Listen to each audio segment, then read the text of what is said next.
Et retour à l'actualité, on parle de cet anniversaire, le 125e anniversaire du premier congrès sioniste de Bâle en Suisse. Il a lieu en ce moment même et le président Yitzhak Herzog devrait s'envoler justement ce lundi pour assister à cet événement, anniversaire synonyme d'une étape majeure de l'histoire du sionisme.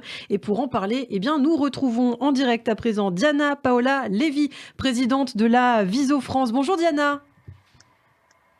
Bonjour Elena, bonjour à vos auditeurs de Radio J. C'est un honneur et c'est émouvant en fait d'être en direct de Bâle aujourd'hui. Merci beaucoup à vous d'être avec nous ce matin. Diana, aussitôt, vous êtes sur place, donc vous l'avez dit, à Bâle en Suisse pour ce congrès sioniste. Alors, est-ce qu'on peut faire peut-être un petit point sur la première journée de ce congrès, donc où plus de 1000 invités, il faut le rappeler, sont attendus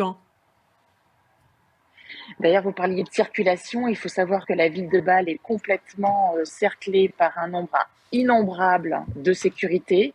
On est dans cet auditorium à Bâle où 40 pays sont représentés, dont 27 pays de la Viso.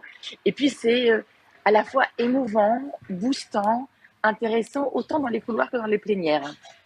Alors, plus de 1000 personnes sont invitées, entrepreneurs, philanthropes juifs, dirigeants du monde juif. Alors, quelle est votre impression, vous, sur place? Quelle est l'ambiance, on peut dire, pour ce 125e anniversaire? Il y a un sentiment de fierté et puis en même temps de l'admiration de ce Théodore Herzl qui était finalement un rêveur, mais un rêveur qui rêvait pour du concret, un rêveur qui a fait aujourd'hui ce que l'on voit 125 ans après. Il a su croire en ses rêves et ce qui tourne autour aujourd'hui à Bâle, sur ce 125e congrès sioniste, même si on attend des grandes personnalités, c'était vraiment des sessions de travail hier, on sent que Israël, qui est la Startup Nation, comme vous l'avez dit à l'Eurovision qui a eu lieu en Israël a eu la meilleure audience. C'est le 9e pays où il fait bon vivre et où le bonheur est à son apogée, alors que la France est numéro 20, par exemple.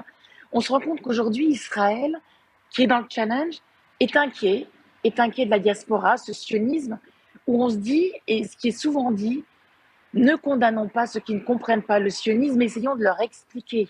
Au lieu de s'offenser, faisons comme Herzl, brique par brique. Construisons à notre tour la définition du sionisme. Ne faisons pas de ce sionisme de la politique.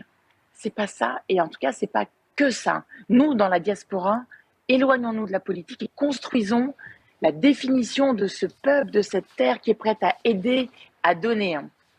Alors, un événement qui va durer 2 jours, on l'a dit. Quel est le programme de la journée de ce lundi? Donc, on l'a dit, il y a Yitzhak Herzog, le président israélien, qui va se rendre sur place, qui va rencontrer beaucoup de personnes. Et puis, il y aura aussi une intervention d'Ariane de Rothschild, je crois. Alors, de quoi s'agit-il? Ariane de Rothschild qui a parlé de la transmission de son père, de son beau-père, et puis de sa famille, au sens que la philanthropie, c'était avant tout l'éducation. Et puis, on se rejoint bien à la Viso avec l'éducation et le social. On se rend compte que tout part de là.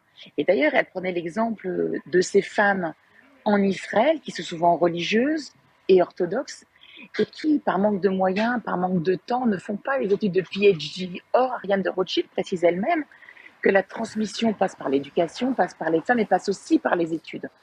On ne doit pas négliger qui que ce soit dans la communauté sioniste en France et dans la diaspora.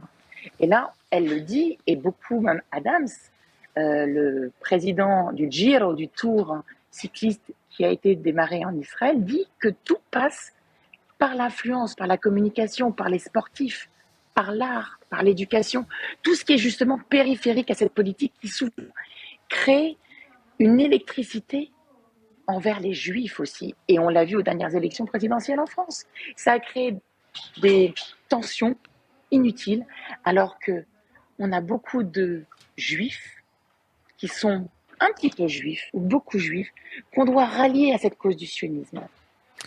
Merci beaucoup Diana Paola Lévy, c'était très clair en tout cas. Je le rappelle, vous êtes donc en direct de Bâle en Suisse pour ce 125e congrès sioniste et on aura l'occasion bien sûr de se reparler avec vous, avec la Viso. Vous êtes présidente de la Viso France. Merci beaucoup, à très bientôt sur Radio J.